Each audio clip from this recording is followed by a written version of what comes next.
Halo, selamat pagi semuanya. Ketemu lagi kita di kelas online ya.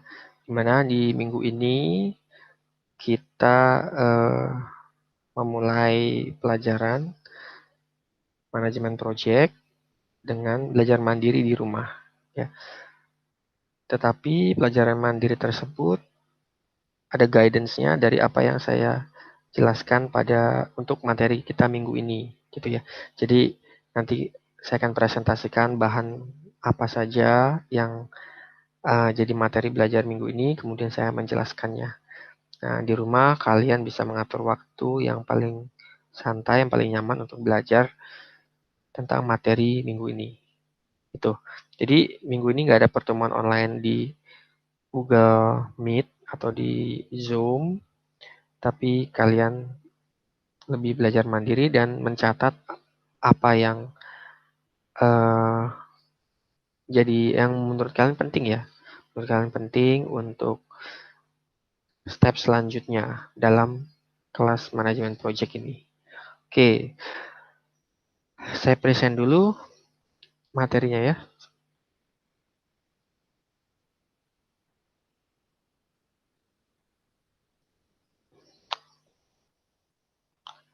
Sebentar.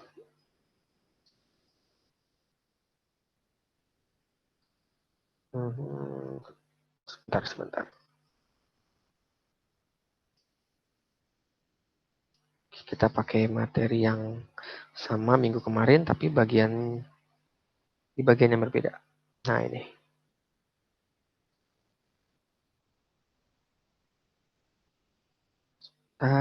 Kemarin kita udah bahas tentang key areas of management ya.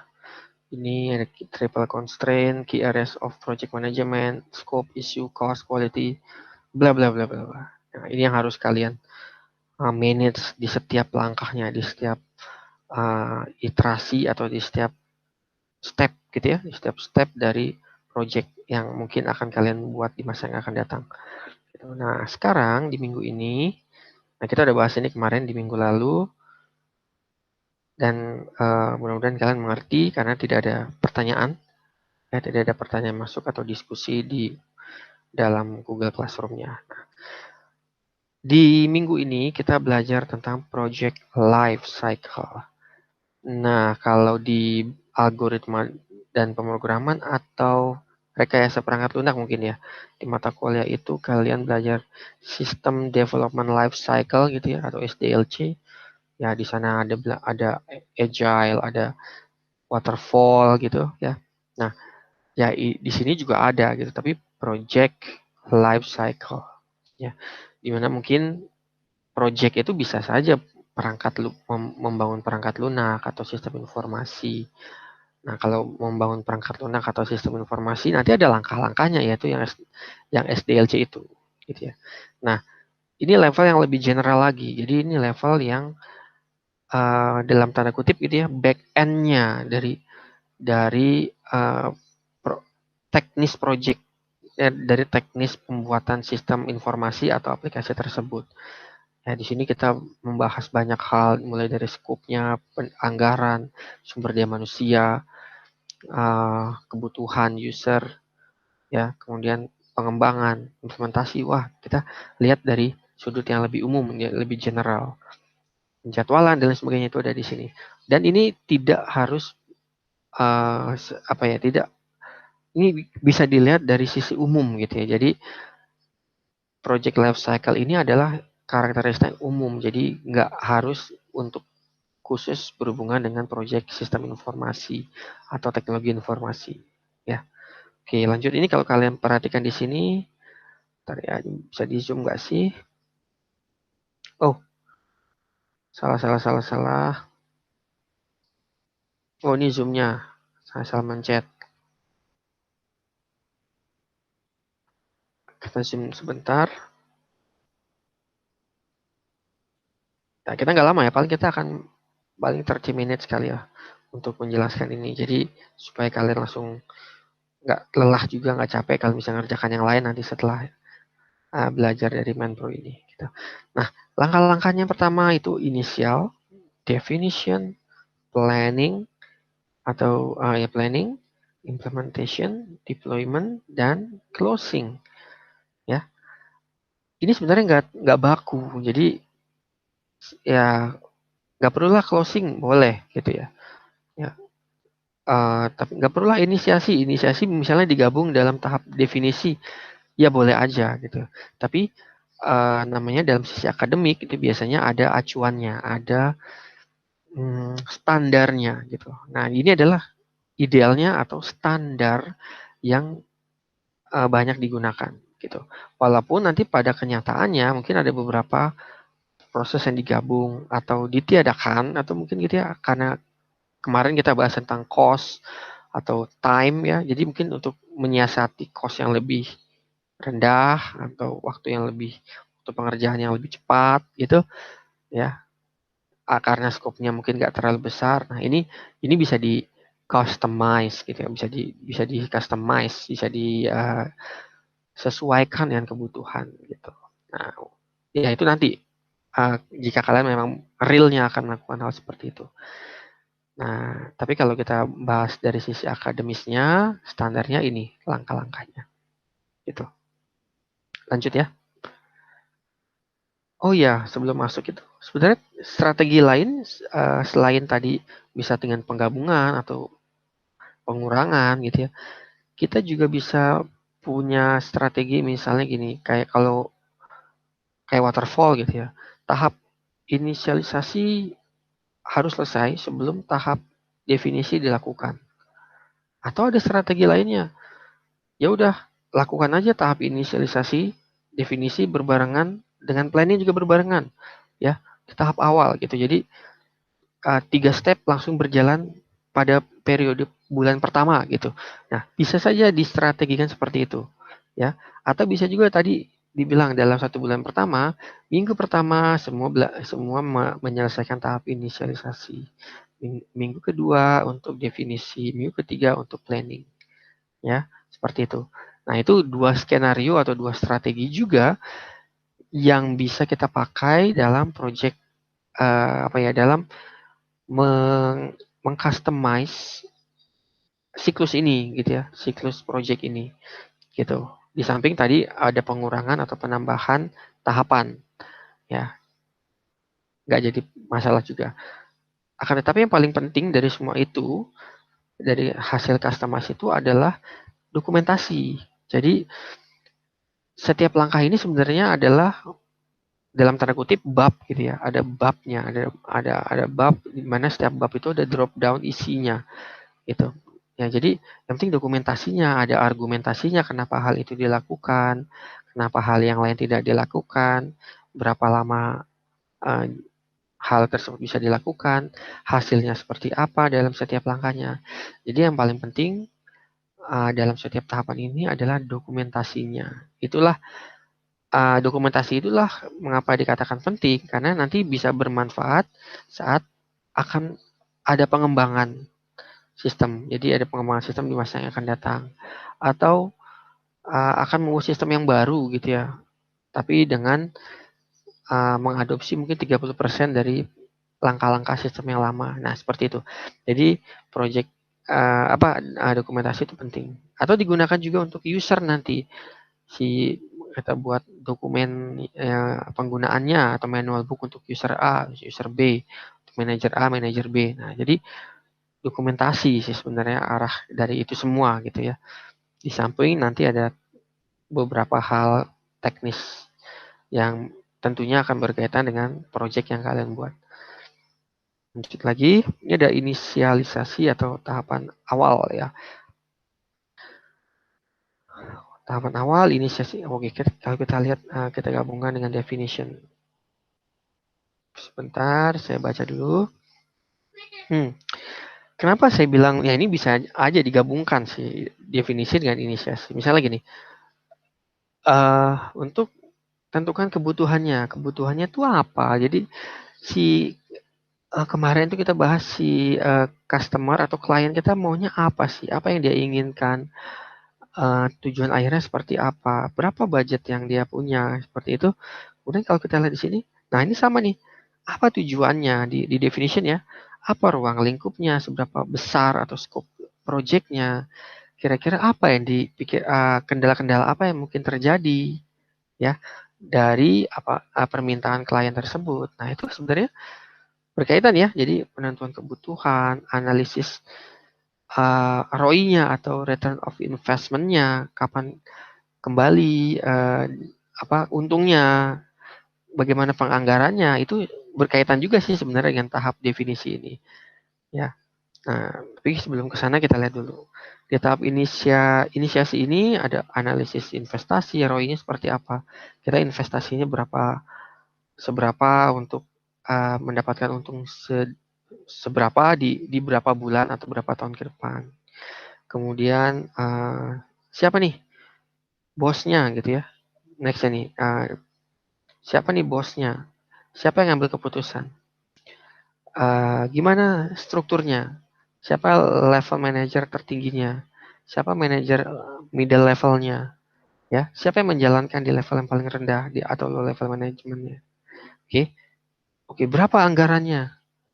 Ya, berapa anggaran per bulannya? Berapa anggaran untuk keseluruhan project? Ya, bagaimana anggaran tersebut di drop down per bulan, per minggu, atau per hari misalnya? Nah, seperti itu. Siapa saja timnya, ya? Berapa banyak tim yang bisa dideploy atau yang dibentuk untuk mencapai tujuan tersebut. Nah, itu adalah isi dari fase inisialisasi ini. Itu.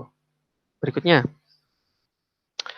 fase definisi. Tadi itu, kalau definisi sedikit lebih mendalam gitu. Jadi, skopnya seperti apa? Cost-nya bagaimana? Kendala proyeknya seperti apa? Kendala proyek ini kita definisikan dalam bentuk skenario-skenario. Ada skenario A. Kalau skenario A, ruang lingkupnya sekian, tujuannya ini, kendalanya di ini. Oke, timnya ini. Skenario B demikian. Skenario C dengan demikian juga. Nah, semua itu harus di cross check lagi nanti dengan tujuannya. Ya, tujuannya ingin dicapai dan kebutuhannya. Ini tujuan sih sebenarnya kebutuhan sama aja ya. Jadi kebutuhan atau tujuan yang ingin dicapai, kendala seperti apa itu di drop down dalam bentuk skenario-skenario ya dalam ruang lingkup tertentu ya. Gitu. Lanjut. Kemudian ini nih timnya atau anggotanya dan perannya seperti apa. Itu jadi bagian akuntingnya siapa saja, siapa yang bertanggung jawab. Dalam tanggung jawab itu apa saja SOP-nya ya. Kemudian anggota di dalam accounting tersebut tugasnya ngapain, apa saja tanggung jawabnya, itu kita drop down. Jadi ada job desk-nya seperti apa, detailnya itu ada di fase ini. Kemudian bagaimana, nah ini kemarin kita bahas tentang saluran komunikasi. Jadi low level management nggak bisa tuh langsung masuk atau langsung ngomong dengan yang general manager gitu. Harus ada hierarkinya, dia ngelapor kemana dulu. Ya, kemudian dari bagian tersebut baru bisa disampaikan ke yang lain. Ya, saluran komunikasi. Tuh, kemudian bagian A dengan bagian B yang berbeda, apa saja hal-hal yang bisa didiskusikan, tapi ada juga hal-hal yang tidak bisa didiskusikan. Misalnya bagian keuangan dengan bagian HRD, misalnya gitu. Tentunya ada hubungannya, keterkaitan HRD dengan keuangan gitu ya. Tapi ada beberapa hal yang tidak bisa di-share antar bagian tersebut. Gitu. Ya, kemudian bagaimana caranya, seberapa lama hal itu dilakukan, ada frekuensinya. Jadi artinya apakah seminggu sekali melalui rapat ataukah setiap hari. Nah, itu ditentukan aturan-aturan tersebut dalam fase ini. Ya, resiko juga demikian ya, manajemen resiko, mendefinisikan kira-kira apa yang mungkin terjadi. Nah, ini tadi berhubungan dengan kendala proyek. Kita mendefinisikan manajemen risiko. Biasanya nih ada bagian tersendiri, ada konsultan tersendiri nih kalau untuk manajemen risiko.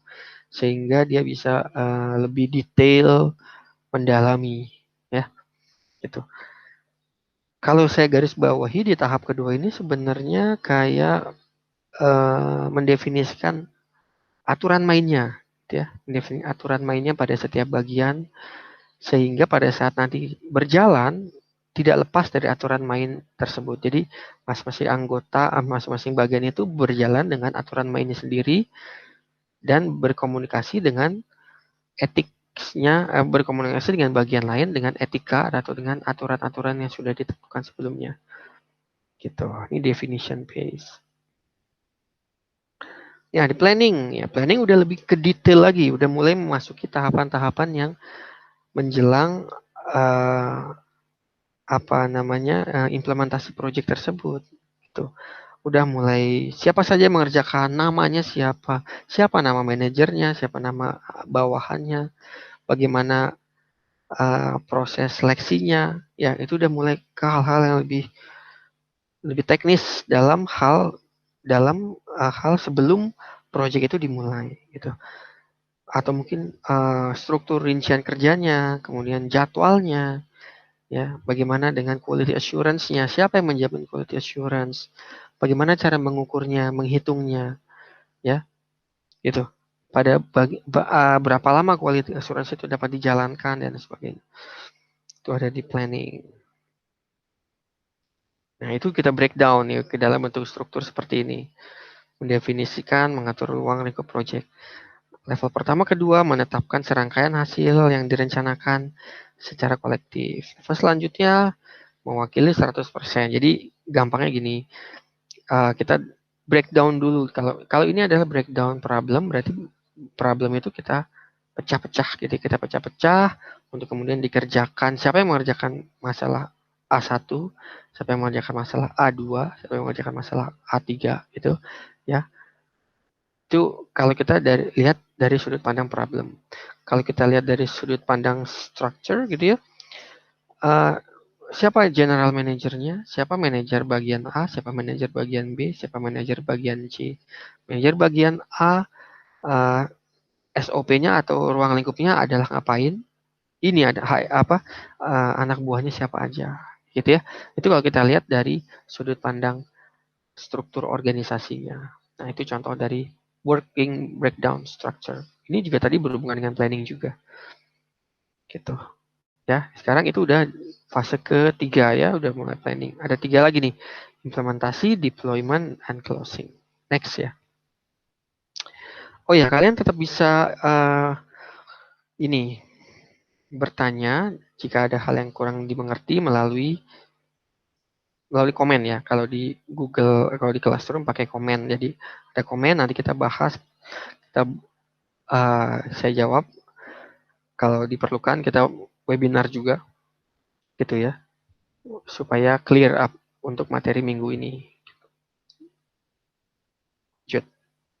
Ini udah, planning sudah, work, implementasi. Ya ini udah ke teknisnya. Jadi kalau kalian bikin udah ada rencananya, udah ada tujuannya, kemudian udah ada sumber dayanya. Nah, ini udah masuk ke bagaimana membangun hal tersebut, bagaimana step by stepnya untuk mencapai tujuan tersebut. Kalau tujuannya tadi membuat sistem informasi, berarti bagaimana caranya membuat sistem informasi tertentu itu, gitu ya. Kemudian sampai juga pada level menjaga kualitasnya.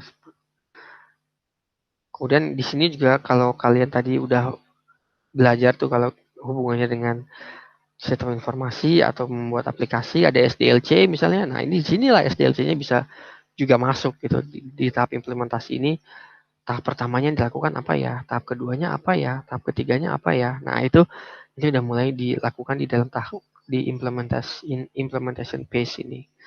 Gitu. Jika tadi kita pakai SDLC-nya teknologi informasi gitu. Contohnya waterfall dan sebagainya. Gitu. Termasuk juga kalau kita lihat di sini ada rencana pelatihan. Jadi ada pengembangan sumber daya manusia. Ini jika dan hanya jika proyek tersebut jangka panjang ya. Kalau proyek tersebut jangka pendek untuk 1 bulan atau 2 bulan, kalau ada rencana pelatihan atau pengembangan sumber daya manusia, sepertinya kurang ya akan berdampak terhadap cost ya dan waktu gitu. Jadi kalau rencana Rencana pelatihan ini menurut saya ideal jika proyek tersebut memilih jangka yang menengah atau panjang. Gitu. Lanjut. Ya kalau kita garis bawahi sebenarnya manajemen proyek ini nanti setiap step berikutnya di setiap minggu berikutnya hanya membahas atau mendrop down langkah-langkah yang kita bahas pada minggu ini secara lebih detail gitu ya. Jadi ini pengantarnya, baru pengantar untuk membahas yang lebih dalam di setiap fase ini gitu. Deployment ya atau development atau pengembangan ya ada. Setelah itu jadi, apa saja langkah-langkah yang dilakukan sebelum misalnya itu benar-benar bisa dijalankan efektif 100%. Misalnya kita buat dulu tahap sosialisasi atau pengguna. Jadi pengguna nanti siapa penggunanya, levelnya apa, dia cocok dengan modul yang mana di sistem yang kita mau buat. Oke, di level manager cocoknya dengan yang bagian mana di level yang kita buat. Atau kita nanti buatkan ininya dia apa namanya struktur tanggung jawab ya gitu ya. Ada struktur tanggung jawabnya di mana setiap struktur itu punya hak akses yang berbeda seperti itu ya.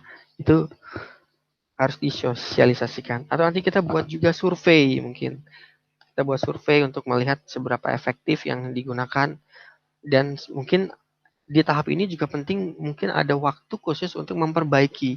Jadi begitu ada survei atau ada wawancara atau kuesioner gitu ya, ada hasilnya.